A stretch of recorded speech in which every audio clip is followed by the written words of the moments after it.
Doug MPA back with another video. So guys, I got another student loan debt video for you. This is not a compilation. This is one girl's story talking about all of her debt.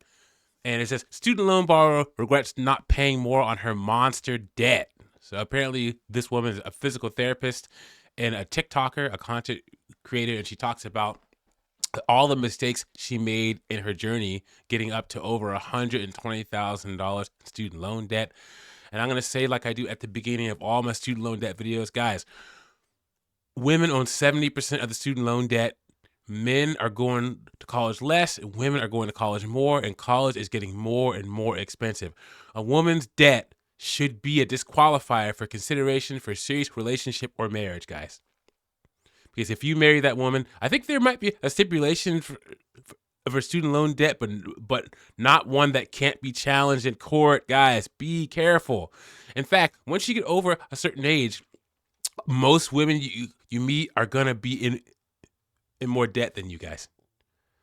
So we're gonna get into this video. Before I do that, like the video, subscribe to the channel. I really appreciate it. It shows you support me and what I'm doing over here. And let's take a look at this.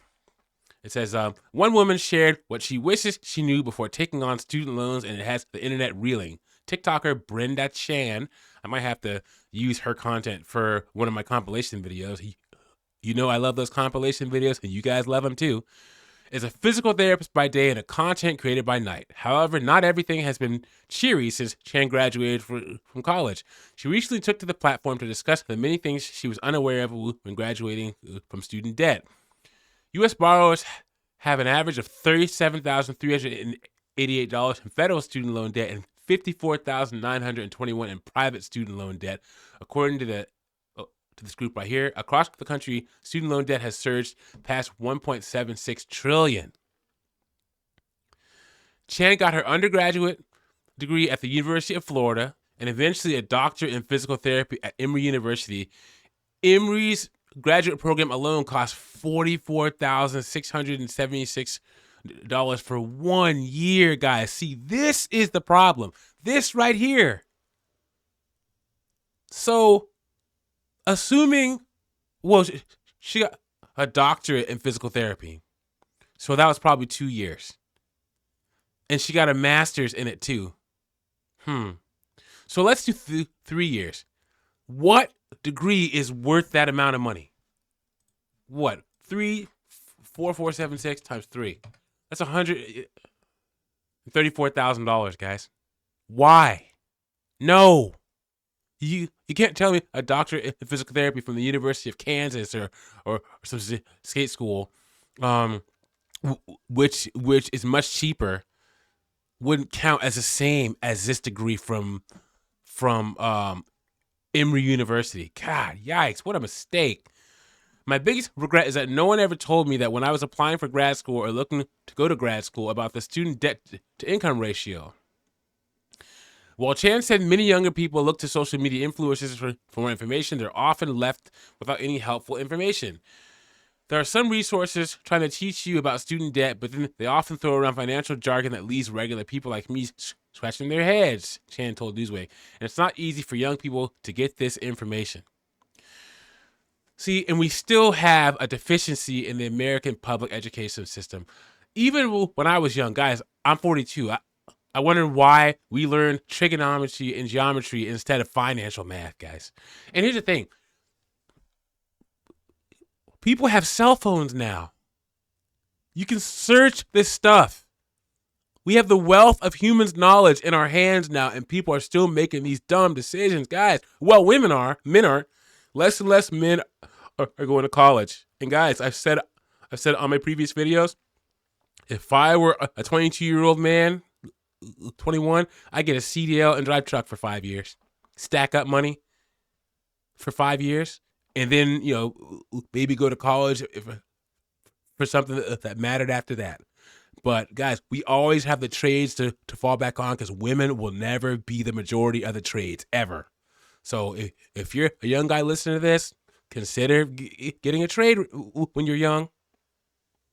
It says, being a first generation college student, Chan said no one in her family was aware of the student to debt income ratio either.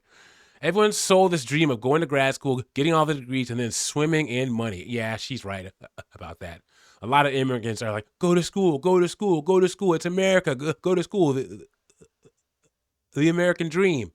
And a lot of immigrants who are religious will push their children towards these private religious schools too, and those cost a lot of money too. But nobody harps on how crazy expensive it is nowadays and what it's like when you're done and have to pay back those loans. Nobody talks about how just making the minimum payments can turn your student loans into a monster.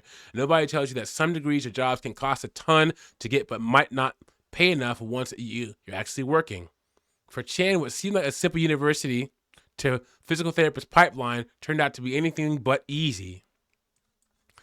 It says, I was like, oh, I like physical therapy, Chan said. Let me take out some student loans, go to grad school, and then come out and make money and pay off my student loans. The reality for Chan and millions of college students was quite different. At least she chose physical therapy, though.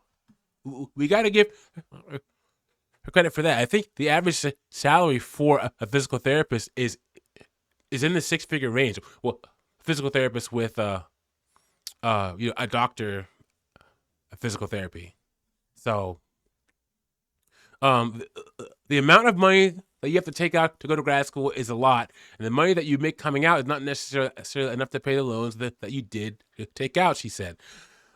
I think the new way going forward, guys, for women who want to get these degrees is go to school, get your bachelor's degree, get your master's degree, move back home with your parents for 3-4 years, and live like you did as a teenager to freaking pay off your student loans.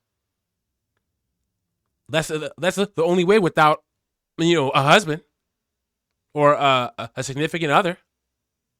But how many women do you know are gonna live that kind of minimalist lifestyle after getting their master's or their PhD? It's not happening, dude. No way.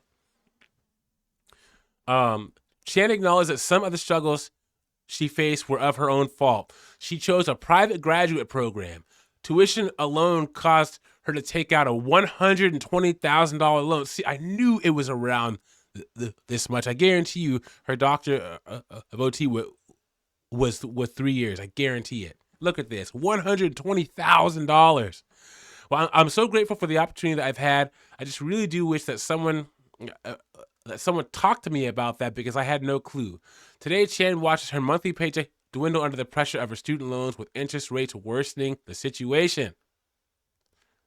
My biggest advice to anyone in your early 20s or anyone at all just looking at grad school is to really research the amount of student loans he might take out, if any, and what that looks like when you start to make money.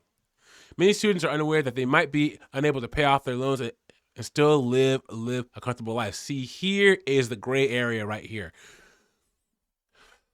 The modern woman's idea of a comfortable life is completely different from the modern man's. You guys have seen that meme of a fold-out chair in the middle of a living room with a TV on the ground, with a PlayStation next to it and a beer. And the girl on Twitter is like, I can't believe some men live like this. And then a guy responds and says, you can't believe that this is all it takes for a man to be happy. Like, this is the rub, a comfortable life.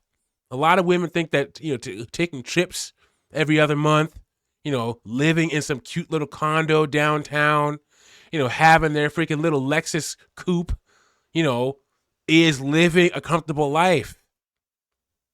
And a lot of women are getting audited. The things I deal with a lot nowadays is guilt, shopping guilt, spending money on anything other than my student loans guilt, because in my head, if I had the money to buy this really cute jacket, why won't I just pay it towards my student loans? Because that's a good mindset to have. You should be putting it towards your student loans. Finding a balance between budgeting and paying off student loans is no easy feat, and it's a line Chan walks every day. Yeah, guys, this problem's only going to get worse for women before it gets better. There's no federal student loan forgiveness en masse. So you better start working for the government and start working towards your 10 years. And if you're not doing that, you're totally screwed. And these ladies, we're just going to see more and more of these stories, guys. I'm going to be covering it on my channel.